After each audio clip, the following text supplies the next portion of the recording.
nimshukuru Mungu na nimshukuru Bishop na niwashukuru hawa wachungaji wetu na niwashukuru waumini wetu pamoja na viongozi wetu wa idara mbalimbali katika makanisa yetu ya Pentecost Agizo Kuu kwa kuniwezesha leo kusimama hapa kifua mbele kukabidhi gari hii kwa Bishop wetu.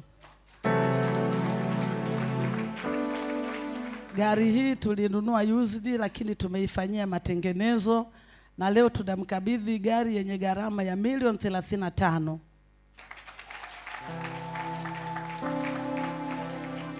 Ikiwa na mafuta full, tumeijaza tenki nzima na ikiwa na bima ya mwaka mzima. Kwa hiyo napenda nikuinue Baba Askofu Dr. Damas Mkasa, usimame. Naomba umlete Genesis. Genesis ni mjukuu wa kwanza, lakini na hii ni gari ya kwanza tangu Bishop Damas Mkasa ameanza kuitumikia Pentecost Agizo Kuu. Kwa hiyo kwanza watasimama pamoja kwa Mungu mmoja. Bwana Yesu asifiwe sana. Nendo kampe babu.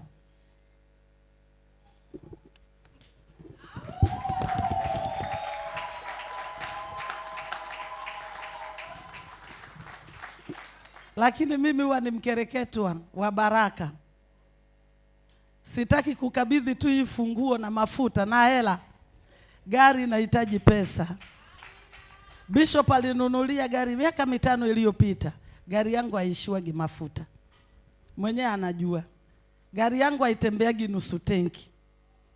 Gari yangu haitembeagi robo tenki wala robo tatu. Mimi gari yangu kila wakati imejaa full tenki.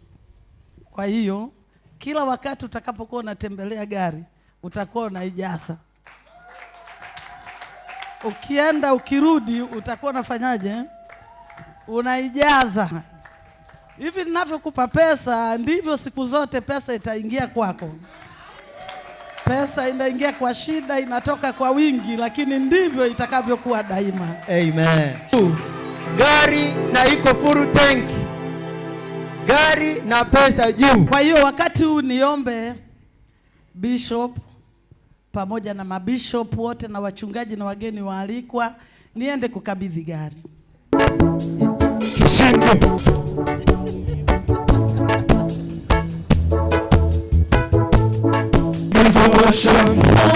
Kishindo. Chawakondo. Kimezo washoni.